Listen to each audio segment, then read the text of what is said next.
Okay. censorship was done here. Release the tapes, the Biffler.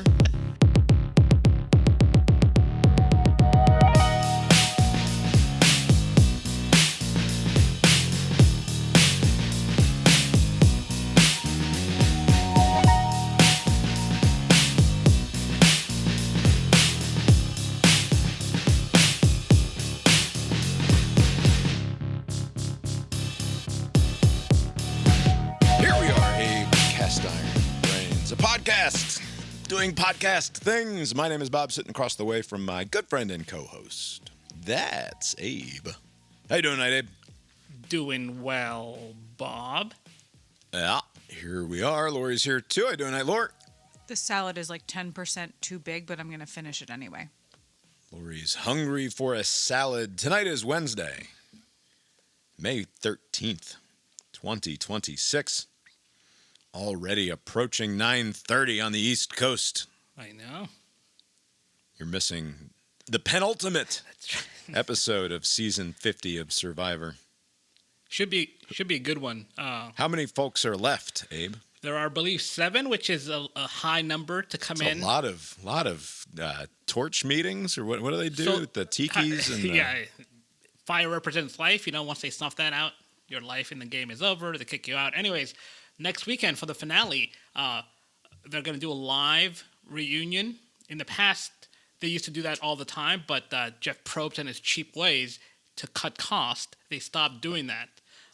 Basically means like to fly people from Isn't this a Mark Burnett production? Isn't it? Yeah, but basically Probst is the one that's running things. This is his whole Probst thing. is the one He's driving got the bus? his whole stench on the operation. He cut down the number of days. Is he an EP? Is he getting a cut here? Yeah, he's the EP. Yeah, he has and he's very prickly about any sort of criticism. He's got a podcast, and people don't like some of the choices he makes. Can you email into Jeff Probst and bitch at him, and he'll read the comments? I mean, they select which ones they read, so they're not going to be gluttons for punishment if you're just reading just negative comment after negative comment. But yeah, in theory, they do. If I was an intern at the Survivor podcast, I would make sure Jeff Probst only heard the absolute worst feedback. How long do you think you would have that job for? I don't know. You've ruined my day, intern. You're fired. Sure, there's some good ethical standards over there at the Survivor podcast production team. How you doing, Abe? You have a good weekend? Good. We're midweek here. You're taking off tomorrow for a third-rate American city once again. That's right. Yes, this is midweek for most, but this is basically a Friday for me. It's the weekend. I'm off until next Tuesday, and so I'm going up to Detroit. Should be fun. Over the weekend, I was hanging out with friends. I've been watching. This is not a popular sport in your household, but I'm watching the NBA playoffs. In the, after games, and this is not just in basketball, they do these press conferences with the players, like, hey, why did you suck balls, and, what happened there, blah, blah, blah. There was such an occasion past week, and it was James Harden. He used to play for the Clippers, and now he plays for Cleveland. That only matters because of what happens next. He's played for a bunch of teams, right? Yeah, played for Brooklyn. Yeah, he played for a bunch of teams. But anyways, he is playing for the Cleveland Cavs at the moment. And they're playing the Pistons. He has on an Angels hat, Los Angeles Angels of Anaheim hat, right? And they just happened to be in Cleveland that week playing the Guardians. And so a reporter puts 2 and 2 together, and just a throwaway comment after they're done talking about the sport of basketball. Somebody says, "Hey," because the Angels are in town, and James Harden had no idea what he was talking about because he was wearing the hat. He's just wearing the hat. Because it's the outfit that goes with it. Right. And it just so happens to be this. But the funny thing is, online, there was some underling for Bill Simmons, like from the Ringer universe. He was, I don't know if he's doing just being obnoxious, but he made a post saying that reporter should have known better. Like, he should have anticipated the cultural difference. He should have anticipated that James Harden doesn't dress himself. Right. Right? Basically, that's the only... He's just saying this is a known thing. Like, you should know that just because you wear hats of teams you support, not everybody does that. And so, like, It doesn't even have to be a team that you support. You would recognize that I'm putting on a Los Angeles Angels hat right now. Right.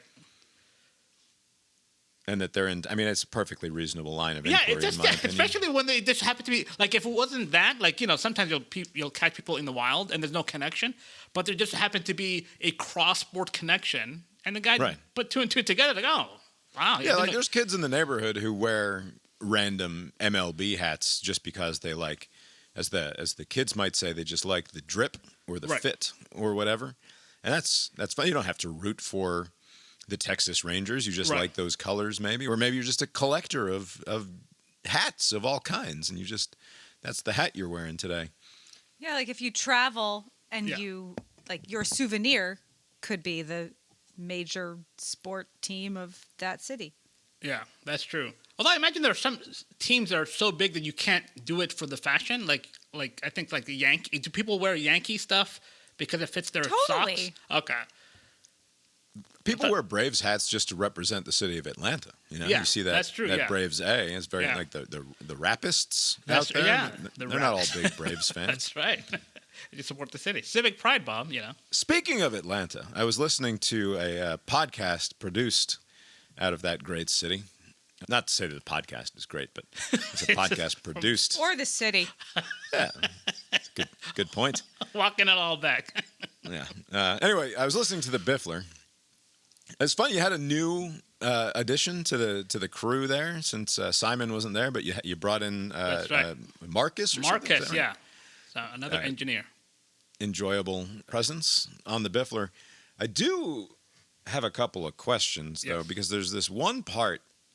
I think you have something to answer for, Abe. Okay. And let's hear it. And I'm just going to play the clip here. This is a 3-hour podcast that I would likely have forgotten. Personally, 40-year-old woman, maybe not so much.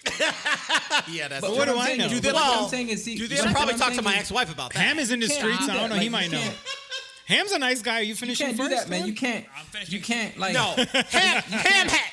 This nigga right here can bag any bitch in a fucking bar. He just chooses not to do that. All right. I want to note here during the silence, the Biffler is still playing.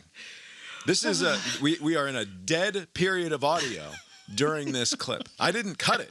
This is what is currently. This is why it's so long. This is what I was saying on the couch. You saying I was being insulting. I was not. I was. Wait, it's back. I think a lot of these, I think it's like a lot of these cars have mileage on them, and they still want the new price. The new price. All right. Guys have realized, What goes completely unaddressed is what was said before the silence begins. Right. And before the silence begins, co-host Mike makes a claim, which is that Abe can be out here slaying in the streets, right? That you are just a regular destroyer of all comers when it comes to the opposite or whichever sex that you might pursue out and about. And then smack! Dead air for like 30 seconds. Like it's censored for some reason. Completely, obviously. Okay. Censorship was done here. Release the tapes, the Biffler. Okay, just to clarify. What happened in the dead period? First of all, a couple of things to clear up. What Mike says, there's no truth in reality there. First of all, Mike making the claim that Abe goes about the city of Atlanta just slaying is not something that happens regularly on the Biffler. This is a first-time claim. This is the first time such information has come to light. And then all of a sudden, bam, dead silence for 30 seconds. Okay, there's a very wholesome explanation here. You know, there were a lot of people in one table, just a lot of people. There was a couple of people off mic too, so it was very crowded recording space. A lot of lubricated people. A lot of movements. There was some spillage, and there were a couple of times where I looked at the mixer where it appears that something was not being recorded, and it just so happens to fall in this particular 30-second stretch you're referring to. Nothing suspicious. And you decided to leave that in. I mean, there was nothing. Basically, I could have trimmed it, but I was like, it's fine. 30 seconds is not going to hurt anybody. I did not go. Just to set the record straight, I did not go into the edit and cut any important, I can tell. juicy information. In case Curious timing is it all just I'll say. yes, it just so happens. It's like It's just like 50 how all the arsons were happening when Abe was out of town. Right. 50 years from now, people will be digging in the Biffler Presidential Library, similar to the unearthing of the Nixon tapes. That's right. And such, and the truth will come to light. This is like the old what was it called? The Falcon Stadium, the Georgia Dome. The Georgia Dome. Yep. Let's go with that. It was being taken down, and Oh, the most Atlanta thing to ever happen. A bus, just perfect timing, just happened. But there's a no MARTA bus. Yeah, no a conspiracy. MARTA bus. No underhanded tactics. It just sometimes things work that way, and that's what happens here. I think there's no smoke, no fire. Very curious. Lots of smoke. You guys spent an hour or something talking about Megan Thee Stallion and Klay Thompson. Yes, that was not. And this in is the, just And to be here clear. we are This is just talking about that. This is just self-obsessed people behaving badly in public, right? That could be the entire segment. But also, there is basically this is like a launching point to the online. I don't know if you noticed there's a lot of this gender war stuff, like man this, women this, like that's a very popular topic online, and it seems to get people to have opinions, and that's why there was like an hour-long talk. This was like a requested topic. It wasn't included in the original show note. Yeah. Very popular. Make all the excuses you want. I want to know what was said in that 30-second window. We just have dead air. I'll send you the raw files, Bob. You can inspect them. All right. We should talk about more serious things, probably, at least briefly. It is getting late here already, so maybe this will be a quick one tonight. There was an op-ed published. Crucially, it's an opinion piece, which I think is worth stating. I did know that was like the first thing I noted. That I was like, this is interesting that it's a op-ed and not just like a bit of reporting. Yeah, it's by Nicholas Kristof in the New York Times, and the current headline of it online is "The Silence That Meets the Rape of Palestinians." Male and female Palestinians describe brutal sexual abuse at the hands of Israel's prison guards, soldiers, settlers, and interrogators. And it's a fairly lengthy article. It was, by opinion piece standards, reported out. He spoke with witnesses and alleged victims and various NGOs and third parties here to try to get all of the details he was after.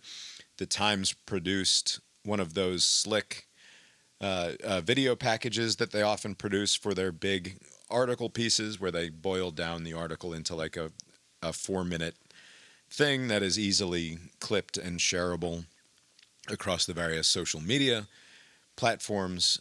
But crucially, as I said, this was published in the opinion section rather than as a piece of hard news, which sort of tells the whole story, in my opinion. Of course, you should go read it if you would like to. I'll make sure there's a link to it in the show notes.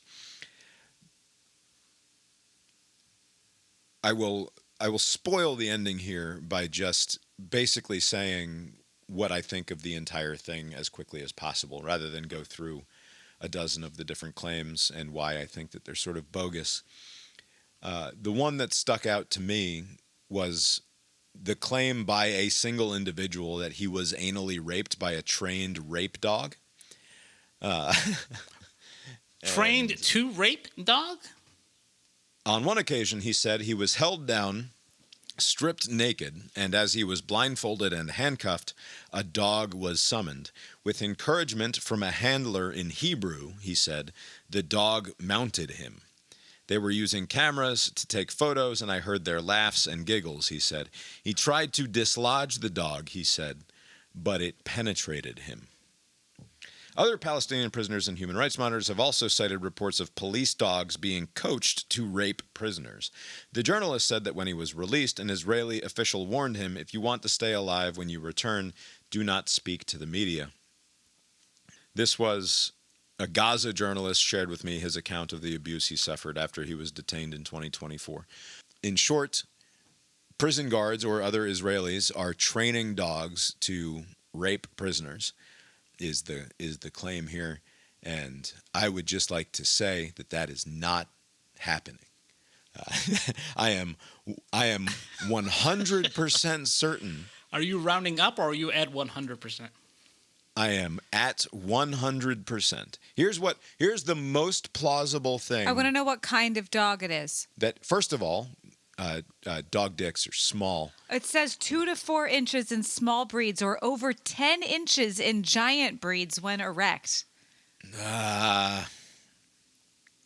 In any event, are you insecure? are the Israelis training rape dogs is as absurd as they're eating the cats, they're eating the dogs, coming from J.D. Vance and MAGA World. And it is just as, like, I'm sorry, but a Gaza journalist making this one Gaza journalist making this claim that a dog anally penetrated him, which, like, I don't want to get into, like, the reason that it works as a piece of bullshit that can be spread far and wide is because if you treat it with any serious scrutiny, it's ridiculous. No one has been mounted by a dog against their will, and the dog has successfully penetrated their anus. Like, you can clench. I don't want to come off like that lunatic Republican who said the body has a way of shutting these sorts of things down. Right. But we're talking about a dog mounting a human man, and the human man being unable to prevent the dog's erect penis from penetrating him. I have to say these things out loud because it was printed in the pages of the New York Times and then disseminated across social media via a horseshit video. But this is not happening. I right? mean, that is not happening, but you don't think sexual assault is happening? That's not what. Don't immediately pivot to. No, but to be sure. To be sure, Right. some of this other shit is also real. Right. No. Okay. So let me just share my thoughts. Because I actually think this is important, that you have to take the most absurd claim that they treat with respect, Right. and figure out why they are doing that, and then allow it to inform your opinion of the rest of the piece. Because what's not happening is that the Israelis are not training rape dogs, because that is not something that is physically possible. I would like to give me one second. I need to look at where is that, because for some reason I did not note that. It is 3/4 of the way through the piece or so. Just Control F dog. Or rape. No, because there's rape Tons throughout of the it. piece. Okay. Okay. We're going to leave this part in, by the way. This quiet part. Okay, yeah. So this is what because I'm trying to. Okay, it says here a dog was summoned, and with encouragement from a handler, he said the dog mounted him. Like, the dog is not trained to be a rape dog, right? Am I misreading that? Like, am I? Other Palestinian prisoners and human rights monitors have also cited reports of police dogs being coached to rape prisoners. I mean, I read that as they're training rape dogs, and certainly that's the way that it is being disseminated in social media. Yeah, I mean, further down, it does get it more pointed, like police dogs being coached to rape prisoners. Coached. I'll take that as that. For some reason, I did not. That wasn't the pull quote that I had. I had something else further down the article. In one respect, it's like there's no way to read it except as there is an Israeli program for training rape dogs, because there's simply no amount of encouragement that's like, oh yeah, Fido, go, like, get after it. Like, that's not like, what do you mean? Like, hey, Fido, isn't that, take a look at that Palestinian ass, go for it, man. Like, no, Right. if they're, what they're referring to here is some sort of system or program of training rape dogs, which is an absurdity. Here's what I think is the single, if I'm going to steel man this account, there was a dog in a room which made the Muslim man feel off because they don't like dogs, right? And that's not me being weird. They don't like dogs, right? They're not fans of dogs in that culture, right? Right. Believe them to be filthy, dirty animals the way some people think of like pigs or what have you. Well, and in a lot of places, pets, like the dog, there are wild dogs, so dogs are just kind of scary. Sure. But here's what maybe happened. A dog, maybe it was a police dog, was in the room because they know that it makes the Muslim types uncomfortable, right? And so that happened. And then maybe this dog was feeling a certain kind of way. And if you've ever been around a dog that feels a certain kind of way and they start humping your leg or whatever, and then instead of immediately requiring that the dog get back, the dog just kept fucking trying to hump the leg, right? We've all seen a dog try to hump a leg. That is thoroughly believable to me, right? And then from that, this guy extrapolated into this fantasy of dogs being coached to anally penetrate him, which is, to be clear, it didn't happen. I don't believe you. And they put it in the and it's such an extraordinary claim, right? It is an insane claim, to the point where the old cliche is extraordinary claims require extraordinary evidence. Because if what you're going to do is accuse the Israelis of having some sort of rape dog program so that they can on purpose rape people that they imprison in their prisons, then you should have the fucking goods. You shouldn't just have this one guy who says it happened and then vaguely wave at other reports of people making similar claims, because then you're just in the situation of they're eating the cats and they're eating the dogs. The difference being that when J.D. Vance or Donald Trump speaks it in a speech or whatever, it's just bullshit. And people of good conscience can say, oh, there's some bullshit. But when you put it in the pages of the New York Times and give it the imprimatur of that, the only fucking newspaper that exists anymore with their 15 million fucking digital subscribers or whatever the number is this quarter, like, it matters that this is printed in the pages of the New York Times. The more we're kind of talking about this, the more it makes sense why they decided to make this an op-ed and not like a actual news reporting. They're thinking we're going to dodge this sort of criticism because the op-ed of the New York Times publishes a lot of things that maybe people don't like. Right? I mean, right? The no quarter op-ed that what's his face, the senator from Arkansas had. There's been op-ed that may have been strong in an opinion, or maybe some statement is not fully borne out by the facts. Because it's an op-ed, they're making an argument. So I think that they're trying to sidestep this criticism by making it an op-ed. But just to share the takeaway that I had from reading this article in full is that I'm a systems guy. I'm always trying to figure out, in whatever happens, if some tragedy happens somewhere, if somebody was harmed somewhere, what is the environment that would facilitate that information getting out and some sort of justice being meted out, right?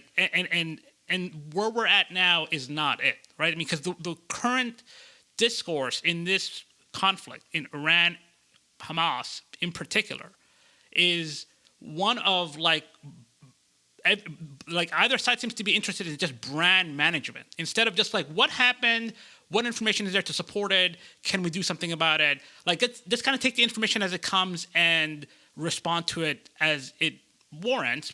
It seems to me like a determination has been made, and everything else is filtered through that initial decision. So at this moment, I can't. There isn't a way to verify any of these claims. They could all be bullshit. They could all be true. I have no way of knowing. But what's concerning is that that discussion is not happening. It's basically that side, they're fucking lying, and we can just disregard any sort of thing. I mean, every war, there's been this story. I mean, Abu Ghraib was another example of that. Every war, fucked up things happen. So to me, that alone is not. It's not like, oh my God, some aliens came down and did a thing. This is an everyday thing. This happens in every conflict. So this is not whoa, this came out of the blue. Now, it's important that you corroborate what you say, but it's not like some weird alien thing. And so it's how did we get to that point to where you figure out what happened and justice is served. Because further down, I don't know, I think this was based on a reporting, but there was a previous incident back in 2024 where some Palestinian prisoner was assaulted, and there was some video footage, and there was some attempt to kind of seek out punishment through the judicial system in Israel, and there was such strong backlash against it that they dropped the case, which to me suggests that there isn't any interest in like looking at the particulars. We're on this side, they're on that side, and that's the mindset. And so if you have that mindset, a lot of harm will be done with impunity, which is, I think, the point that Christoph was saying at the bottom. It's like, how does this kind of violence happen? Again, this is generally speaking not particular to the stories that he referenced, because there's no way to know if that's true. But you cannot point to a handful of anecdotes and stories that are told by unreliable narrators and then say that this is a question of systemic abuse. The claim made throughout this piece by people who are not held up to any significant scrutiny is that this is the plan, is that the prisons, at the request of the Israeli government, are operating a system of systemic rape, that this is the point.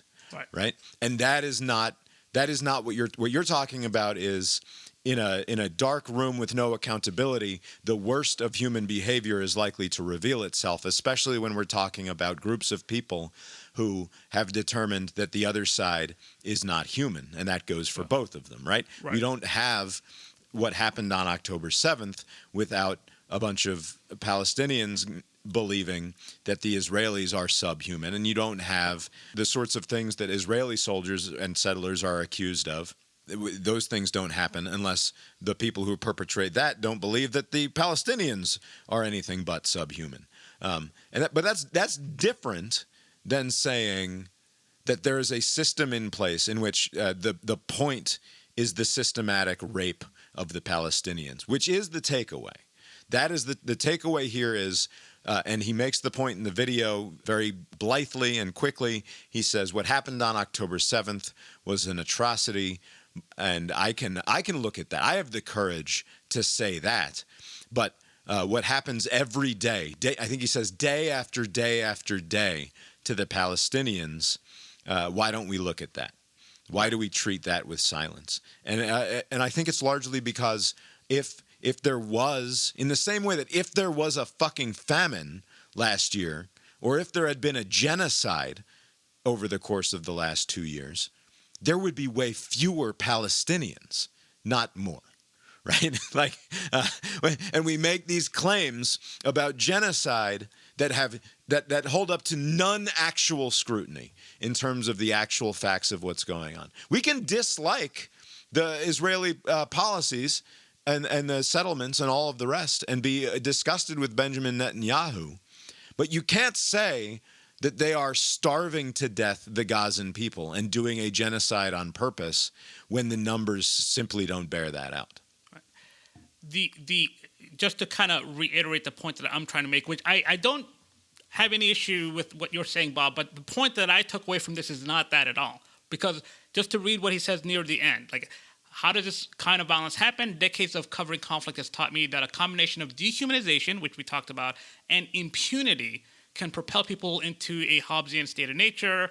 And he says, when there are no consequences, we humans are capable of immense depravity towards those we are taught to scorn as subhuman. So just to take that last tidbit and make this point, all I'm trying to do is come up with a system or an environment to where we are moving away from impunity and we're moving towards justice. And totally dismissing any point is putting us towards impunity. Like, basically, because if it's basically like, hey, I don't believe that, that's not how that worked, they're lying, then the environment continues, right? It persists, and there's more harm that happens. Like, all I'm trying to do, you can't undo whatever harm happened before, but can we put us on the footing, on the path towards having more clarity, maybe do an investigation, look into these claims, and adjudicate one way or the other. But if it's basically like, I'm going to reject out of hand for this reason or that, then we're just moving towards like everybody can just do whatever they want, and like in 2 years we'll look back and say, oh, that was kind of fucked up. For all of this harm happened, all of this damage happened, all of these sexual assaults happened, like whatever, however it shakes out. Again, I don't know. Like 2 years later, what good would that do? But basically, like come up with a system and work towards that, and having a deterrence from this sort of depraved behavior if it's happening. War is hell. Bad shit happens in war. I'm not defending any of that. What I'm saying is that there's a claim that's made multiple times throughout this piece, which is that there's systemic sexual violence is being ordered by Israel, that they have a program of training rape dogs, that they use sexual violence as a tool of the state against Palestinians, and he puts that in the mouths of people who simply are not to be trusted. I'm all for hearing the accounts of individuals who say that they were mistreated in Israeli prison systems. It's worth noting that Yahya Sinwar was treated and cured of his cancer before he was released to go back and then mastermind October 7th. Another anecdote, perhaps. Right. But someone who apparently was not the victim of systemic rape and instead was treated for his medical maladies and then released. I have a lot of problems with going to unreliable people who have proven themselves to be unreliable, allowing them to make claims that you are not interested in backing up because this is just an opinion piece, right? And then just letting the chips fall where they may, because this is a people who have been treated as the other throughout all of civilizational history. Maybe because they're annoying, right? Maybe because they're kind of annoying. That's your opinion, some. Right.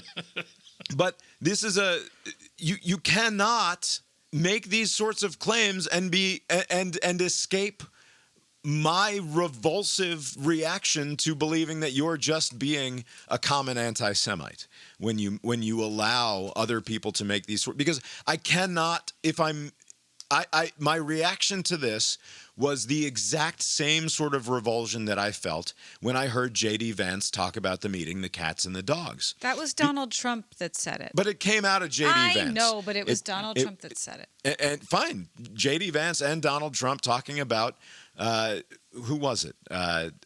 In the Illinois? No, but where were they from? Somalia. No. Haiti? Oh, yeah.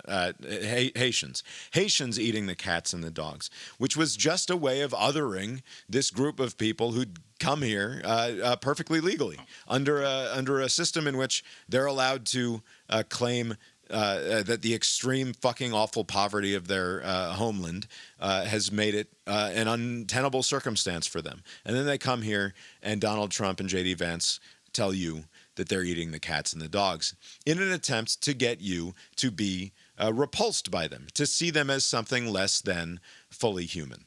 And that's what's going on when you create this monster in with the Israelis training rape dogs to do this sort of thing. This is the sort of thing that you knew, if you're an editor on this piece, that's going to be the thing that goes wildly viral, is Nicholas Kristof talking about trained rape dogs. And it's such an easy thing to leave out.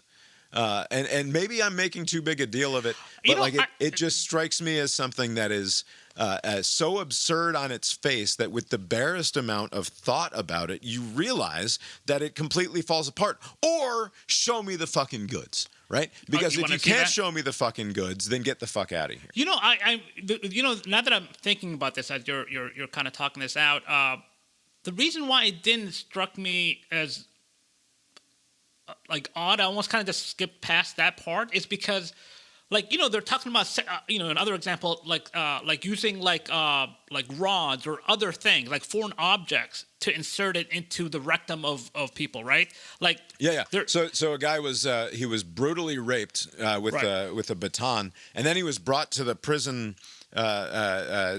nursery or whatever, and they treated him for his wounds, and then he was brutally raped again while he was in the bed where he was being treated for his. And like maybe it happened, and that would be fucking awful if it happened. But what I'm saying is that.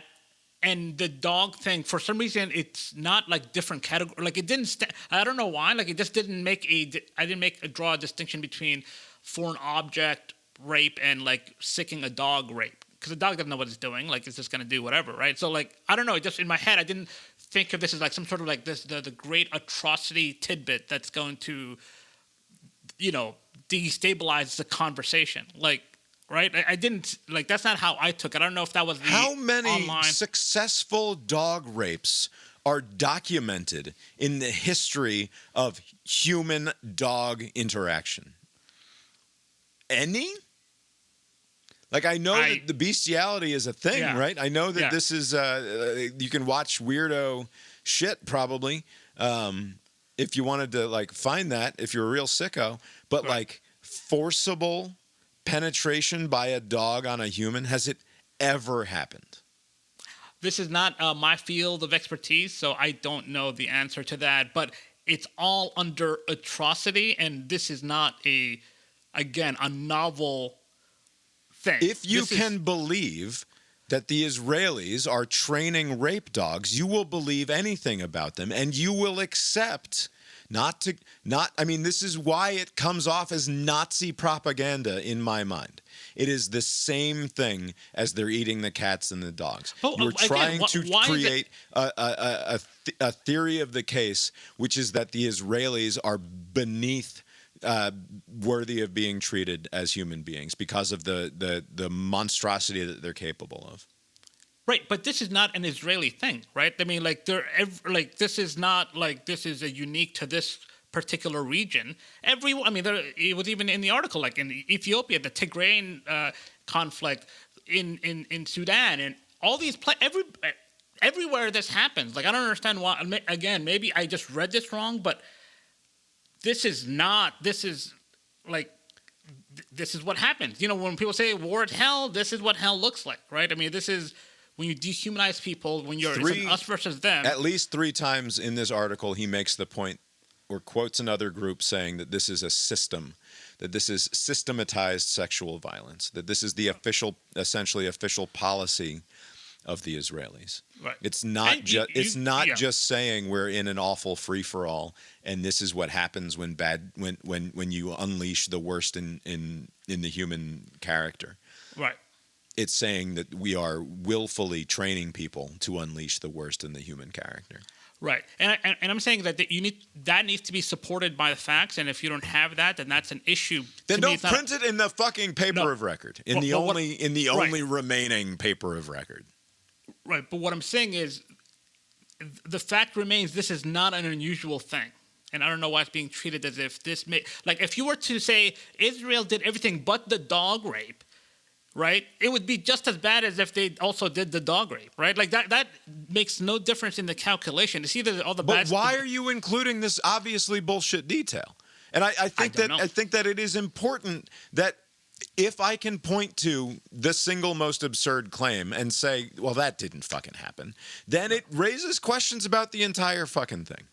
Right, but that's the problem that I would resist the temptation to do that, because basically, if you're trying to find any out to dismiss the entirety of the report. I'm not trying to find any out. Right, he included in his piece that they are doing dog rapes on purpose. Right, but what if that was a gross error on his part, but the other parts of the reporting are true? There would be no way to know that because it's been dismissed now, right? Again, we are not in a position. I'm not dismissing the possibility that war is hell. I'm not dismissing the possibility that bad shit happens in prisons. I fully believe that bad shit happens in prisons, and that should be in a just world adjudicated properly. Including sexual violence. Again, this is not new. Yes, of course. Yeah. Absolutely. Yeah. Sexual violence, it runs rampant, no doubt, in the vast majority of prisons that aren't in Sweden, right? I assume that in Sweden. And they're probably lying. It's probably some fucking North Korean propaganda they're running. Yeah. But I don't think that I would go into Alabama and say, hey, prison guard rape thing is a system, right? That somehow there's this that this is the plan. That the reason that black people are overrepresented in Alabama's prisons is because Alabama prison guards have a hankering for doing prison rape, and they are supported by a bureaucracy and a system that the state is enforcing a system of sexual violence against Alabama prisoners, right? I can believe that Alabama prisons should have the light of justice shone upon them, and that bad shit happens in them all the time, and that's an environment that breeds the worst in human behavior, because of course it is, without further saying that this is being systematized by those in charge. And I think that matters. Like, I don't know. You seem to say if I'm ripping the covers off and before I ripped the cover off, I said there's going to be 100,000 cockroaches under these covers. And then we rip the covers off and there's 10 cockroaches. And you're like, yo, see?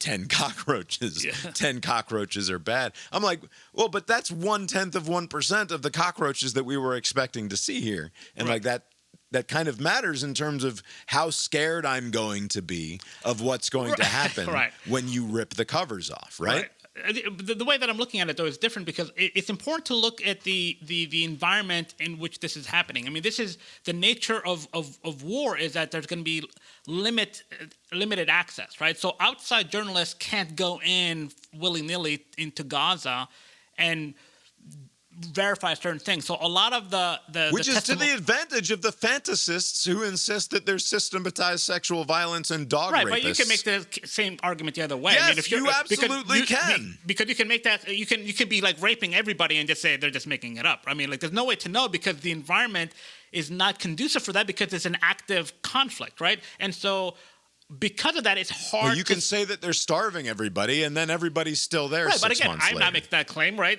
But the issue is, how do we get to the truth? And we're no closer after this article, unfortunately, because everybody just kind of, again, it's this brand management thing. Like, if this is true, then it's going to make this sound bad, so this can't be true. Like, what about the people that this is happening to? Whomever it's happening to. Like, I find sympathy in the individuals and less so of the groups, because the way that things are going is the only interest is to preserve one side over the other. And if that happens, people are, whenever they get the opportunity to commit acts of sexual violence, they will do it. And if you tell me over and over again that this person or this group of people is the devil, right, and then you show me a couple of bad things that they did, that doesn't mean that they're the devil. That means that they've done a couple of bad things. Right.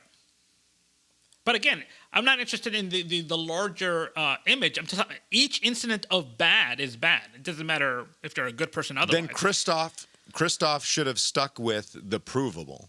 This is where I'm not understanding, because to me, if he is actually any good at this or attempting to do persuasion, because if this was an attempt at persuasion of me, it failed because of the absurd overreach of his claims, including citing groups that are not to be trusted, making claims that are not to be trusted, including citing individuals making fantastical claims that I don't even really believe can happen in our physical reality.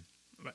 I think you are right. If that was the aim, it largely failed, because I think, depending on how you see things, you're going to respond to this article in a particular way. Like, if you had some sort of weird thing against Israel, you can say, evidence. So instead of just saying, like, none of this is, you know. And how many anti-Israel people are going to jump on their TikTok or their Instagram and put out a reel that can directly quote from the New York Times that they're doing dog rape, that there's a system of dog rapes in Israel? I'm sure that's already happening, right? I'm sure you probably don't even need humans to do that, right? But again, like, if you're striving to get to what happened, this is not going to move the needle in either direction. So I don't know what they need. Like, maybe just stick to the reporting, like what you can report, and not make it an op-ed, and just see if that changes the direction of how things are covered. But right now, that would be my preference too. I also think that it is sort of kidding yourself if you think that there's another group, there's another marginalized group of people on this planet who you could make a similar claim about and get away with in the pages of the New York Times. But I mean, what do you mean? Didn't they just talk about the Ethiopians in the same article? Like, do you think that this is colored by the fact that there's this general hostility to this anti-Semitism thing that's become a big thing across, like, it's like left and right in the U.S. and Europe. Like, it seems to be like a thing everywhere. And so, like, this is in the backdrop of that. You think that this is going to do great damage to? I think it is contributing to a moment of anti-Semitism that is, in fact, running rampant on both sides. Yes. Right. But I do see that. But the problem is, I think, like, instead of reacting, I think it's important to act. So, like, if you could corroborate it and meet the New York Times standard for reporting, not opinion, then I would say, even if it had some negative, whatever, narrative harm, I would say if the truth is always should win out. Like, if it's damaging, then you just have to live with it. But, like, if it's, I don't know what this is going to do now. This is just going to go back to square one. I don't think this did anything to make sure that these harms don't happen, which is, is that even, like, the common aim for everybody? Is everyone for that, like, to prevent people from getting sexually assaulted when they're whether at a festival or whether they're in prison or wherever? Like, I think that should be a common thread, right? Everybody should be for that. And if it's just like, well, it depends, then we have bigger problems. Yeah. All right, we can leave that at that. I will move on now to another podcast criticism. This being a different podcast. And really, this is just a commercial that I want to play here. Oh. But note that it is a commercial that aired during the Gist. And hopefully, and this is a slight aside about our bogus future, sometimes when you're listening to a podcast, they have this ability now to, like, slip ads in and out at will. So, like, if I were listening to something and then I went back and listened to it again the next day, it might in fact be something entirely different because, like, even though I think I'm playing the same thing, they can. I've experienced that. Well, yes. like when you listen to a really old episode, yes, but they're advertising something new. Yeah, it was very disorienting the first time that happened. It was like I listened to some old thing from like 10 years ago. And it was something more recent. I wasn't, like, paying that close attention. I was like, I didn't know this brand was around. Right, like listening to an episode of This American Life from 1997, and they want you to, order a Casper mattress or something. Right. So I don't know if this is going to work or not, but I'm going to attempt to play a commercial that I heard earlier this afternoon listening to The Gist. Get 20%. Nope, they changed the fucking commercial on me, Wow. so I can't do it. What was it? What was The commercial was for Uncrustables, and I'm not going to be able to find it. It doesn't matter.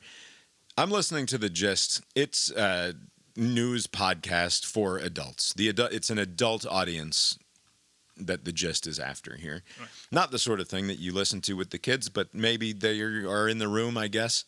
The commercial was for the freezer aisle staple Uncrustables, which is like a peanut butter and jelly sandwich that's frozen, that has the crust cut off of it, and then the point of the advertisement is that, like, I think it was like a podcast guest was the crust of a sandwich, and then the host was an Uncrustable or something, and then they do this comedic banter thing, and the kicker, the joke, is like the Uncrustable won't let the crust get a word in edgewise, and the crust tries to say, "Are you trying to cut me off?"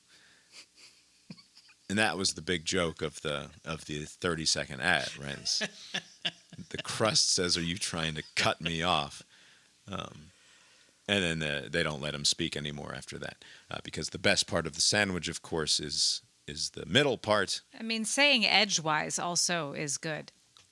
Yeah. You say that the podcast is adult oriented, and that's true. But is the Gist not also a podcast that certain types of parents would let their kids listen if they're doing like running errands and they're in the car. Certain types. Yeah, like me, for example. The kids have heard a lot of the gist, certainly. But, Right, so you're not alone, right? You probably are this not was alone. not in that. right, but this was not a commercial that was aimed at children. Because the format of the commercial is like a grown podcast host who happens to be an Uncrustable sandwich interviewing the crust of the sandwich. Like it was Adults like them. right. Yes. So. Oh yeah, adults are. Yeah, I have Uncrustables sort of- in my fridge. You do not. I definitely do. I was a couple of years ago. There was a story on the Baltimore Ravens. They went through like 7,500 Uncrustables during like a period of time, and I was like, boy, what a nonsense is that? And then somehow that kind of burrowed into my brain. And then the next time I was at a grocery store, I was like, let me try this bullshit. And then I was like, it's not bad actually. This is the shameful infantilization of a generation that you are willfully participating in. If it's good enough for the Baltimore Ravens, Bob, it's good enough for me. Those are grown men babies. But think about it. You have Peanut a butter. house. You have a fridge and a pantry. You can buy bread and jam and peanut butter and But then he make has to make yourself it. a sandwich. So for some reason, I am between markets, Bob. You know, I am outside of the make your own peanut butter and jelly sandwich market, and somehow into if it just happens to be in the fridge and I'm just kind of just hungover, I'll eat an Uncrustables market. You know, You are who'd have thought? describing a decadence that borders on the need for capital punishment.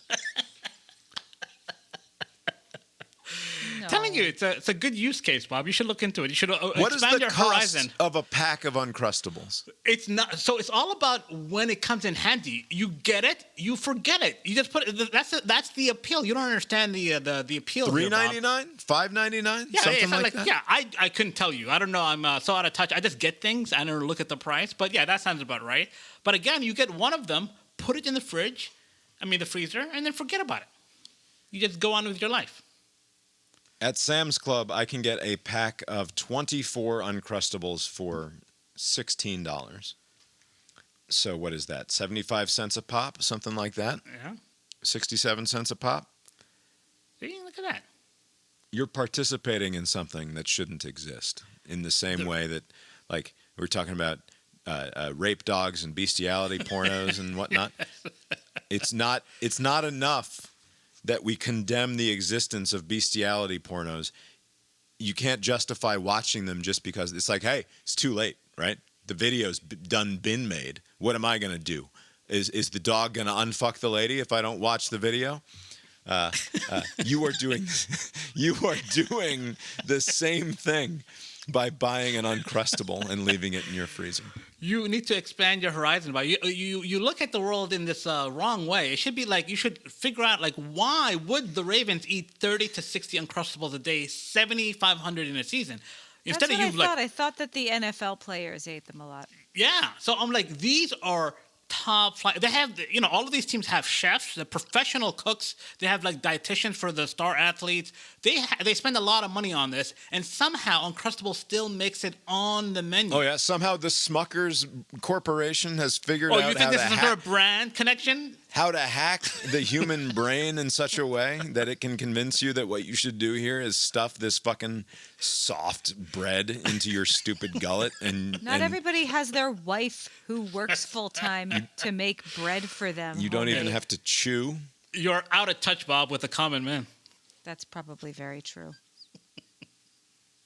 Make yourself a fucking peanut butter and jelly sandwich, you absolute savages. It's a commitment. You don't see the commitment in getting a whole thing. Like it's just one person. I'm committed to peanut butter and jelly the whole week. What sort of tyranny is this? No. Instead, go in the fridge on demand. The broader point here, and I think that you've made it quite thoroughly, actually, is that it is shameful that they are advertising Uncrustables to adults for adult consumption. It would be one thing. Like it's like when it would be like if I turned on the Saturday morning cartoons and I watched like the you watch like golf, and it'll be like the ING or something. Like it'll be some investment outfit that's trying to get your 401k business. Yeah, we have a fiduciary responsibility. We do better when you do better. Right, or a Mercedes fucking 400 series commercial or something, right? It would be like turning on Saturday morning cartoons and seeing life insurance commercials, right? Because it's like, why are they advertising? It is 8:30 in the morning on a Saturday, and we're watching the Powderpuff Girls or whatever. What was the name of that show? Powerpuff Girls. And they're advertising to an audience of 45 to 75-year-old grown-ups with actual money, rather than fucking Legos and Uncrustables, for example, or breakfast cereals or whatever. Right. To me, it's just like, why is that the market? And it's shameful that that's the market. But you know what's weird? No one has figured out. I don't eat I eat oatmeal, but I don't eat cereal. Back when I was a kid, loved cereal. For some reason. I'm out of that market, but if somebody came up with some sort of scam that somehow worked, like the Uncrustables, I don't think there is, but if somebody out there can come up with something. So if somebody told you that the New York Football Giants went through 4,700 pounds of Honey Nut Cheerios last year, the next time you're going down the cereal aisle, we'd be like, hey, if it's good enough for the New York Football Giants. Now you get it. By the way, for those, I'm sure I'm not the only one here who has eaten an Uncrustable, but for those out there, if you find yourself at a Kroger... I've never one time eaten an Uncrustable. How dare you? Are you suggesting... I've never had one either. We have an...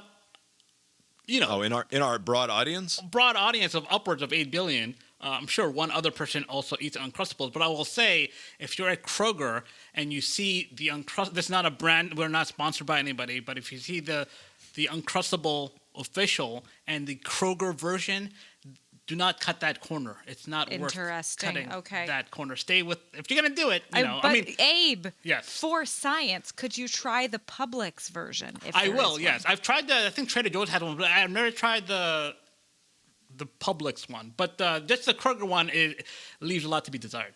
So you're telling me that a product that you can get for less than $1 a pop in its brand name form, you thought, hey, why waste my money?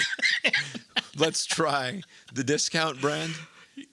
And it was not up to snuff? So my eating habits leans towards doing the same thing over and over again. So everything that I try that I'm like, hey, this is not bad, I always plan out the scaling up to every day.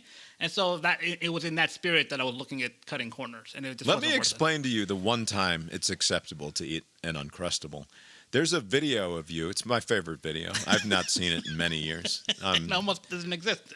I'm pretty sure it is recoverable if I know who among the Biffler to ask. It's in the same ditch as the 30-second... It's a video of you, I believe, in a hotel in Florida, on the floor, possibly sort of hanging off a bed, but also on the floor. I don't fully remember the details. You'll excuse the invoking of your nickname there.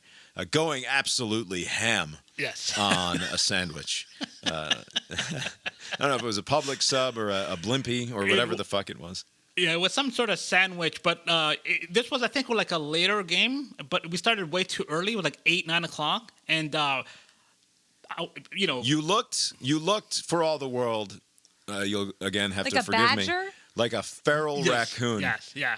With because the lighting, again, this is badger? this is like the mid to late aughts. So the technology is limited, and like the lighting and just my eyes, it just looked like it's a piece of cinema. It's beautiful art. That is the only state in which a grown-ass man should be eating an Uncrustable. I bet you my face would be totally different if I was just munching on Uncrustables on the floor at some random hotel. Alex Murdaugh has gotten off. That South Carolina country bumpkin? Is this on a technicality, or because he's not innocent of anything, right? Jury tampering is why they've overturned his murder conviction. This is a guy, we've talked about him because we watched the Netflix documentaries about him a couple of years ago, I think. Well, we talked about him before that.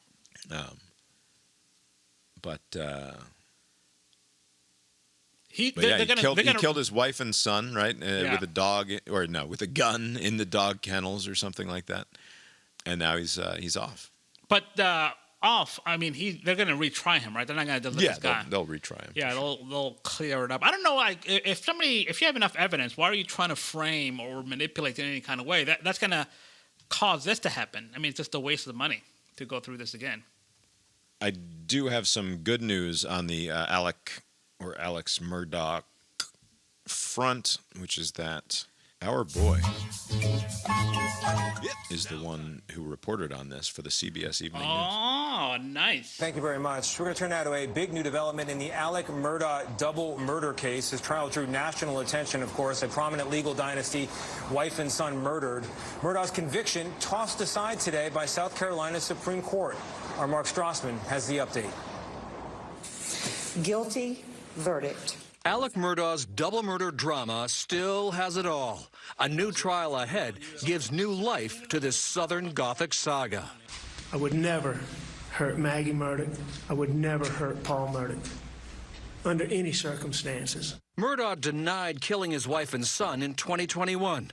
Prosecutors claimed he shot them to distract from embezzling millions from his law firm and vulnerable clients. South Carolina's Supreme Court unanimously vacated those murder convictions, blaming County Clerk Becky Hill for shocking jury interference, denying Murdaugh his right to a fair trial. When deliberations began, for example, Hill allegedly told the jurors, "Oh, this shouldn't take us long." She later wrote a tell-all book about the case. This is Alex Murdaugh.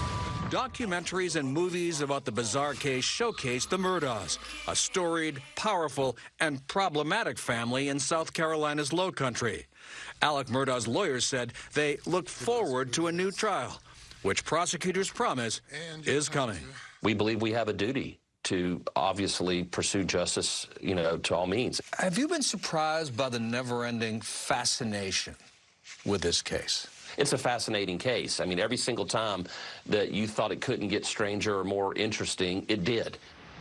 Murdaugh will also remain in prison because he was also sentenced to decades behind bars for his financial crimes. Tony? All right, Abe, did Mark Strassmann, CBS News' senior national correspondent, get off a good one? I will say no. Ooh, sorry, Mark. Try again next time. But I did enjoy his reading of the, well, that shouldn't take us long. Well, this shouldn't take us long. Yeah, good line read there. Also, I want to play this part again real quick and see if you notice something. I would never hurt Maggie Murdaugh. I would never hurt Paul Murdaugh under any circumstances. Murdaugh denied killing his wife and son in 2021. How does the man himself pronounce his last name? Murdaugh. Murdaugh. Right. Murdaugh, right? It's like a low country speak. Right, but we've heard him say it multiple times.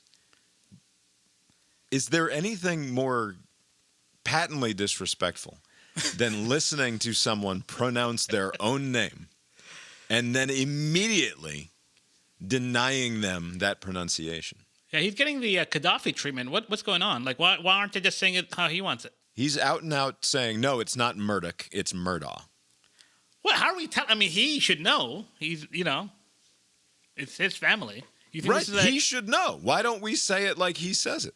But do you think this is like okay, so you know how like Stephen Colbert as a gimmick does it French, but it's like Colbert or whatever? Like, maybe it's one of these things. It's like, it's Murdaugh. But he's but always been Stephen Colbert, right? Yeah, right. But I wonder, is that an accent? Like, or is that just how it's said? And everybody else has, because I've heard it Murdaugh like all the time. I never heard it Murdaugh. I mean, that's how the man says it. All right, if the murderer wants to be called Murdaugh, put the respect on his name. Murdaugh the murderer. Anyway, you've been listening. By the way, no, go ahead. Didn't mean to cut you off. Did you guys? Was this fuck Ole Miss week? And I just didn't get the memo. Oh my! What just Lance happened? Kiffin? Like, But not just him, Sarkisian too. Sarkisian too. Like I was like, what is going on? So Sark basically is saying like apparently the academic standards are all piss are so low that you know I think he said something about basket weaving. You could probably get a major in that, and so like there's a competitive disadvantage that they have because their standards are the so low. competitive disadvantage of having to recruit to the University of Texas. Yep. Get the fuck out of here, you baby. What he said was. Yeah. At Texas they only take half the college credits. At Ole Miss they'll take anything, like basket weaving. Yeah. And then you know, the same day that Lane Kiffin just wait till he thing. finds out about private schools where they can literally just do whatever the fuck they want. Right. But again, I don't know why everybody's knocking Ole Miss because at the same time, like Lane Kiffin was basically saying that you know his career was benefited by his time there, right? I mean, like he's profited handsomely, and the way he's treating the school is very odd. He has narcissistic personality disorder. He has something. He cannot Holy help shit. it. Yeah, like he's it's such not a a klutz. defense of him. It's just like how many. When is someone going to help him? No, it's beyond help. Back to the academic standards nonsense. It is one thing if you're fucking Vanderbilt or Stanford or something to make this sort of a claim. Right. But for like Texas or Georgia to be like, you know, it's pretty tough, the standards we have to maintain around here in terms of the academics. Like, no, you're just being a fucking baby. Right. Also, it's one of those funny things where like Lance can basically say whatever he wants about how racist Ole Miss is and then say, it's all good at LSU because and it's all just going to be anecdotes from here on out, right? Yeah. Yes. And like, oh yeah, you're going to defend the place with Colonel Reb and the Mississippi Rebels and all of that. Yeah. Cheap and easy garbage there from Lance.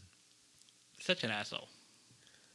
You've been listening to Cast Iron Brains, a podcast with Bob and Abe. Find the show on Substack, brainiron.substack.com for more from us. The opening and closing themes of the show were composed by Mark Gillig, tetramermusic.com, Tetramer music.com for more from Mark. Abe, did you make it to the movies this week? Yes, I watched 2 movies in the last like week and a half or so. Like I went to, with the Atlanta Film Festival the week prior. I went to go see. Oh yeah, that's right. I Love Boosters, an early screening of that, which is not a popular movie. This is Booster Riley, some eccentric director. He wears like goofy colored clothing.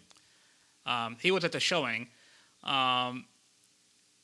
with Keke Palmer and whatnot. It has a very high Rotten Tomato score. I did not like it to that extent. I thought it was like so-so. It's kind of like very interesting movie, like as far as visually, but like it becomes this weird. The 3-word description is surreal comedy film, which is not really something up your alley, I would say. Yeah, very surreal, but enjoyable at times. But then it becomes, I think he's like trying to do some sort of like workers need to unite, because it was like, fashion is at the center point, and Keke Palmer and her friends are like stealing, very weird business they have. Stealing, like no expenses, right? It's all profit, right? And they sell them, and they're still living in like poverty. And I'm like, where's the money going? I don't understand. Like, you cut corners, right? Like, you don't have to have. You're telling me that the criminals aren't great at managing their finances. It doesn't make any sense. You should at least have. I don't know. It just didn't make any sense. But anyways, it's fine. It was an interesting experience though, to watch it. Again, this was at the Atlanta Film Festival 50th year. They did a whole thing at the beginning, some sort of congressional recognition and whatnot. But they had some of the cast, the director, they had the entire crew. And it was weird watching it with this audience because they're applauding not at plot points, but like at certain like scenes. Like, like there was like some sort of like runway kind of like very colorful clothing that people were wearing. And like one part of the theater was screaming. Okay, I guess that's the department that handles that. It's the costuming department, right? Yeah, or whatever. But everybody was just kind of reacting to like inside stuff, and it's just a weird disorienting. Like again, it's not like something important happened in the story, and they're responding to that. No one's responding. It's a weird environment to watch a film in and get any sort of like how can you be sure of what your authentic reaction is when you're there watching it with such a receptive audience? Yeah. Oh, yeah. It was like everybody was on the take. I think I was like the only one that was not like from this movie. Yeah. I mean, I wasn't, but whatever. And then I watched Mortal Kombat 2. This was a mistake. The movie was not good. What's interesting is anytime there's a Mortal Kombat movie, this is Mortal Kombat 2, but it's like Mortal Kombat 4 or 5. Yeah, isn't it's been multiple. But the interesting thing, I think I've seen every one that has been in the theater because like the very first movie, like in Canada in like 94, I think, or whenever this movie came out, the very first one, that was like the very first movie I saw in the theater. I was like, wow, look at this, Raiden and whatever. And now I'm like, this fucking sucks. Like, it's just, the story sucks. It was like 90 minutes. It felt like 3 hours. I would not recommend. I forget, because we watched the original, Yeah. right? Like during COVID or something. Yeah, it was a while ago. And it was awesome. I had some weird take about it being basically the Matrix. Yes, and then we watched the new one, and it was when we were like, we realized that movies are sexless now. Oh yeah, because this movie should have had a bunch of tits and there were none. Not just that, but like this girl in it was like his girlfriend, but you would have thought they were like siblings. Pals. Yeah. This one had a almost lesbo kind of vibe, Almost lesbo kind of vibe, huh? Yeah. That's all you have to say about this movie? Is that bad? It's like 20 minutes in, I was like, oh, fuck. Committed to the next hour. Did you blow like multiple AMC passes on this one? Because we were gonna record one night and you're like, it's okay.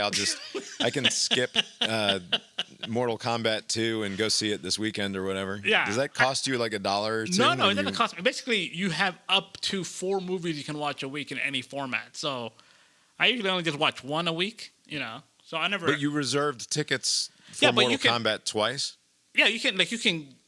That's a very it's just one step. Let's just move it. I don't want to do this show. I want to do that show, and just updates it. It's just all in the app. So I was just wondering because if you could go to 4 movies a week, is it in your interest to like support a movie even though you're not going to go? Or you're like reserve the. I don't know if this is still the case, but I think there's some sort of they lose money if you don't if you don't cancel a reservation more than a couple of times, you'll get a sternly worded email saying, "Hey, what the fuck?" Oh, so if you go, but they don't scan your app or whatever when you get there, but they're like responsible somehow. There's some sort of accounting on the back end where they have to pay out a ticketed amount for your and you weren't there to like get a drink and a soda or whatever. So they don't want that. They don't want you to have something and not go. No. Lori, what did we watch? YouTube and baseball. Been watching a little bit of hockey playoffs. When we get home and the hockey playoffs are on, we'll stick that on. Nice. Do you have any rooting interest or just just the action? No, just whoever's on. It's fine.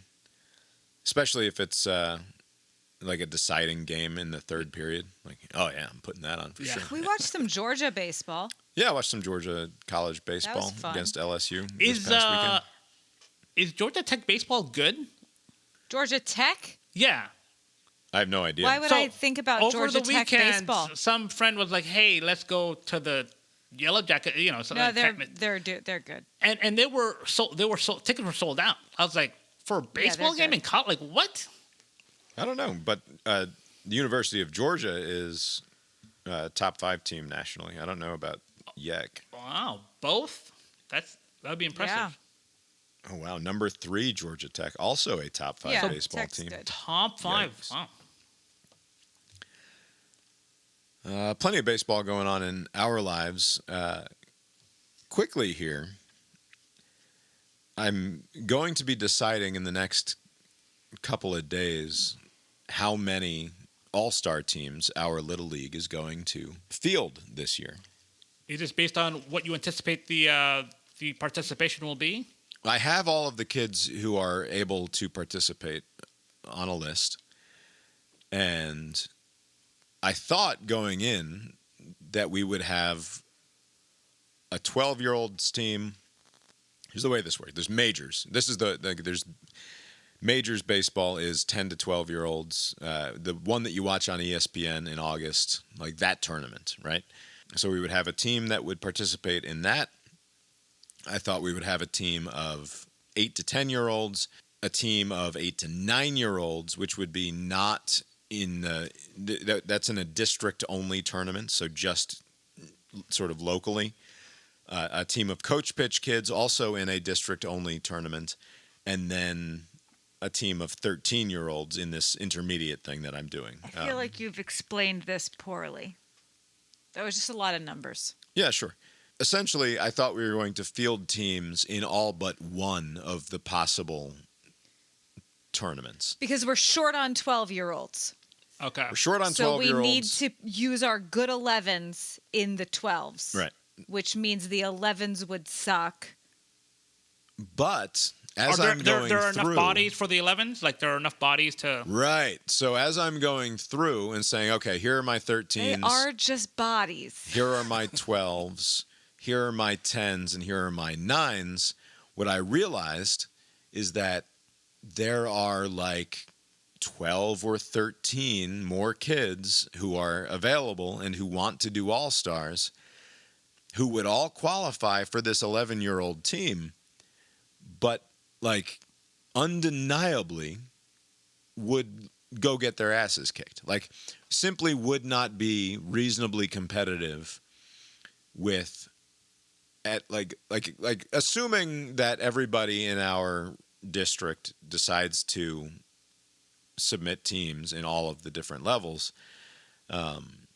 There's reason to believe that this 11-year-olds team would get its ass kicked if I wanted to make that happen. Now, there's another way to do it, which is to impoverish the 12-year-olds team and just fill it. It's not going to happen, though. Well, but it's one way to go, because an argument can be made that a stocked 11-year-olds team has a better chance of advancing than our stocked 12-year-olds team does, because even if we stock our 12s with the best possible arrangement of players, it's going to be quite a road to hoe.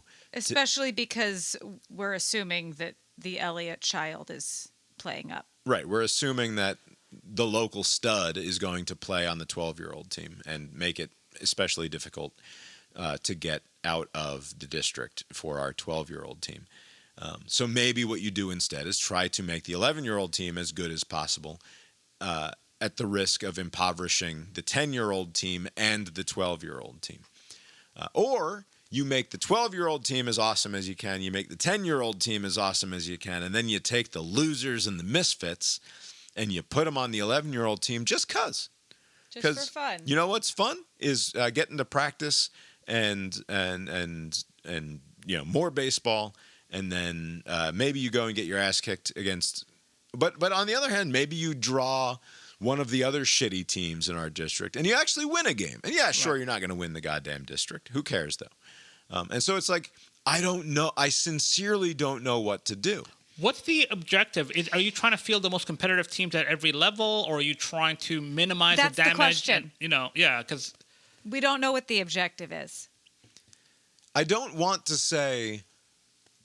I wouldn't want to look at this list of kids and be like, the reason that I'm not putting together an all-star team for you is because I think you're going to lose. Right. Because that's the case for all of these teams. Yeah. I think the 12-year-olds team is probably going to lose. And the 10s, and the 9s, and the coach pitch, and the 13s probably going to lose. And maybe the intermediates. Right. You know why? Because it's hard to win a district. Right. Chances are you're not the best team. And chances are, even if you are the best team, you got to get lucky to make it happen, right? At the start of the NBA season or the MLB season or the NFL season, only one of those teams is going to end by winning the championship. That's not a reason for the fucking Mets not to take the field 162 times this year, right?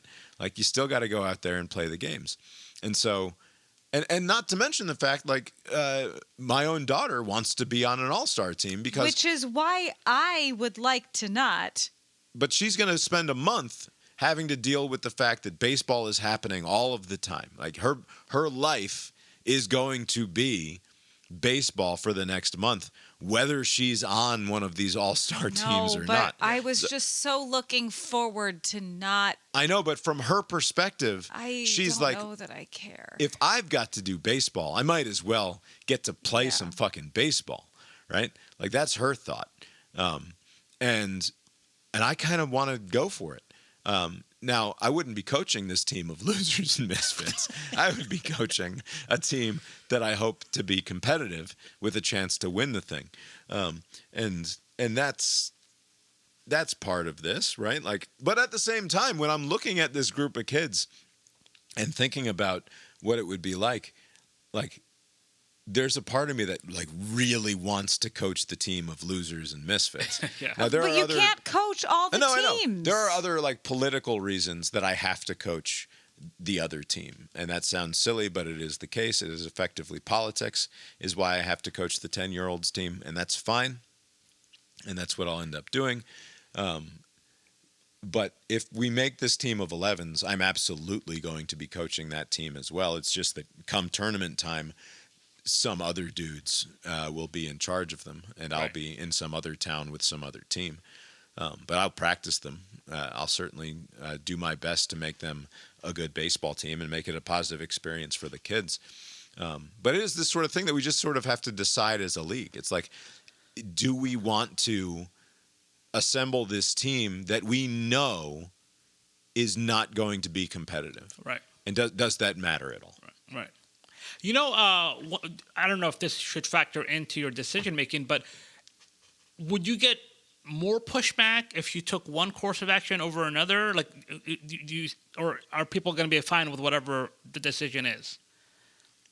Like, will anyone notice that this is like there's some sort of imbalance or there's some sort of something that they don't like? Like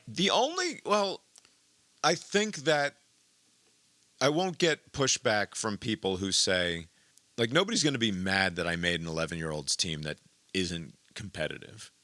Okay. But people will be disappointed if their kid was hoping to make an all-star team and then does not, right? Yeah. Like, that happens all the time. Yeah. But at the same time, it's super defensible for me to say, look, sorry, we didn't think we can field anything like a competitive 11-year-old team. And I could even make up a lie, which would just be like, hey, we just didn't have the kids. Right. Coaches. Or coaches or something like that. But the reality is, I think that we could probably field teams in all of these divisions. And like, I kind of want to. Julia is coming. All right.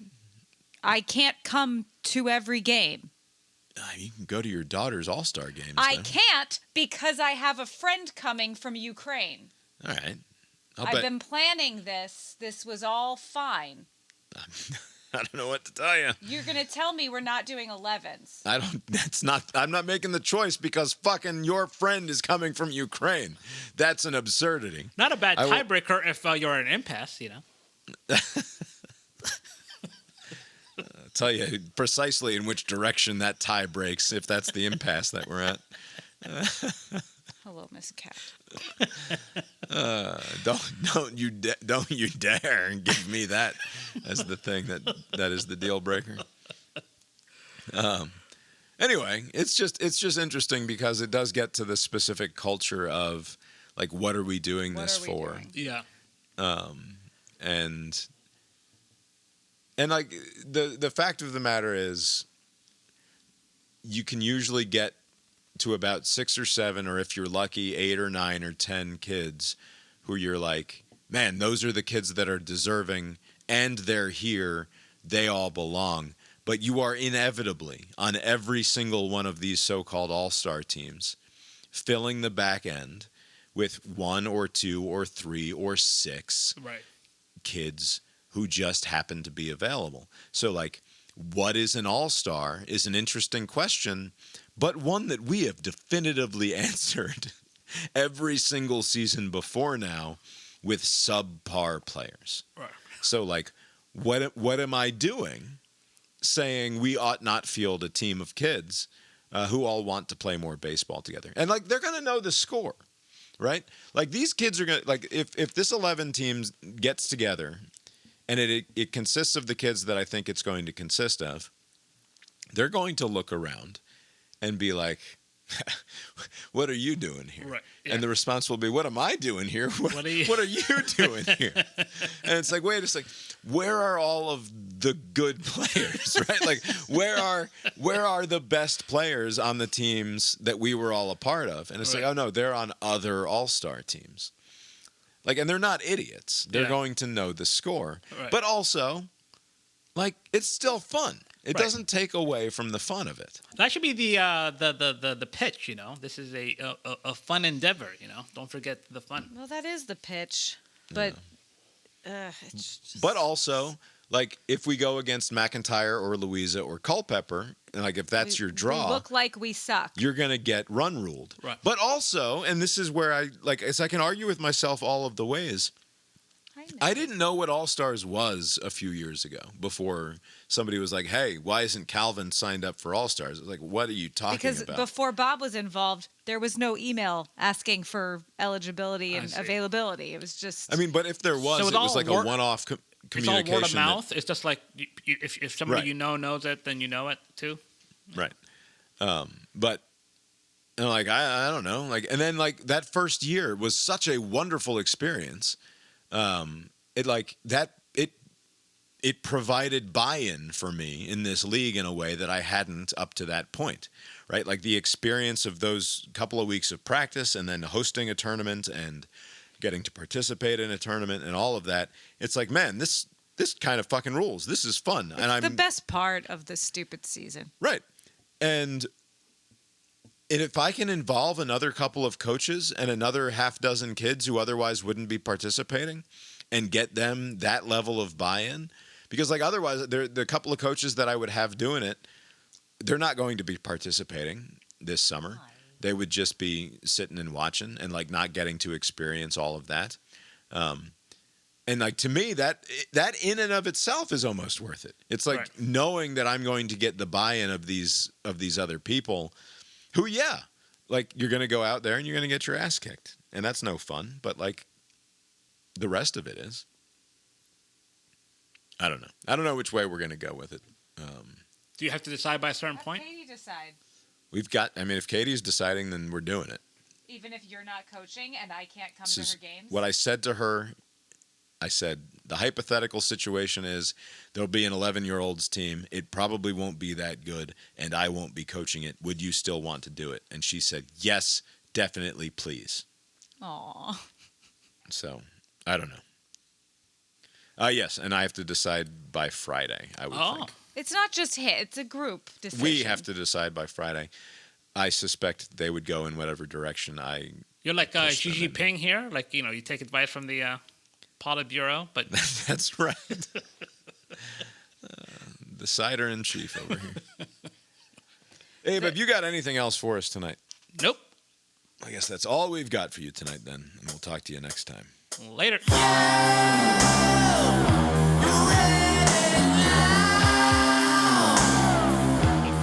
Bob was showing me one of the coaches, because they have the coaches rank the players, like who do you think should be the team? I mean, they don't. I decided that this should be as democratic and input heavy a possibility. They is Bob. Yeah.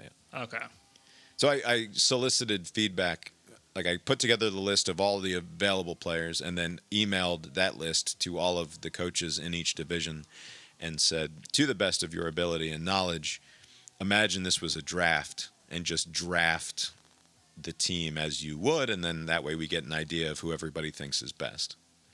It's funny how bad at it some of them are. Oh yeah, I mean, one of the coaches sent back a list. There were 7 of his players available in the draft pool. They were 1 through 7. They are the undefeated team on his list. His son being the number one. Yeah, just absolutely no shame in picking favorites, which is like it's certainly one way to do it, right? It's like, part of the problem, though. Yeah. Do you just discard those responses? Like, all right. Yeah. I mean, the problem is it's a small sample size no matter what, so I can't just completely disregard any one particular. So the game theory kind of sense this is the right move. Be partisan, and then it has to be factored into your decision making. Yeah, except that there's nothing in writing that says I have to go with the rankings as provided by the coaches. It's a committee decision. Yeah. So ultimately, again, like I'm gonna get to pick anyway. I'm just giving it the hand wave of democracy or what have you. Democracy theater. Yeah. Where? I always like to know what hotel are you staying at? Where are you staying? Downtown Detroit, Hotel Indigo. Nice. We stayed at a Hotel Indigo in Helsinki. Oh, nice. It's like you can walk to the Comerica or whatever it's called. Will you mostly be walking? Is it a walkable? I don't think it seems like a very spready city, so I'll probably use Detroit Uber, of all Lyft. places you would hope is drivable. Like, I think I could just go to Windsor, right? Like Canada, right across that little body of water. Oh yeah, you bringing the passport? I'll bring the passport ID. They say you can land, you can go through Canada or Mexico by land with just the card, your passport card. You have a passport card? Yeah, but when I renewed, they're like, hey, for $10 more, you want the... I was like, yeah, an extra ID? brown people with names that look like Abe's tend to carry their passport card around. Good to have. You should always have a backup ID, if you're out and about and something happens to your wallet, you have a backup wallet. Where do you keep the backup wallet? In the luggage. In the other pocket. In the hotel. You always have a backup card and a backup ID. That way, nothing can get in the way of you getting on the plane. How silly would you look?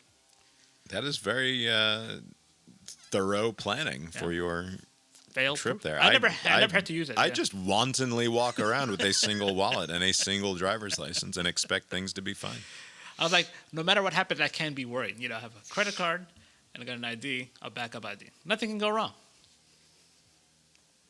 I mean, I assume that's why you also always travel with an Uncrustable or two in your right, pocket. yeah. Maybe I'll bring one at the airport, as I'm waiting, instead of paying all the extra cost. I can't believe you have Uncrustables in your refrigerator. They're not that bad.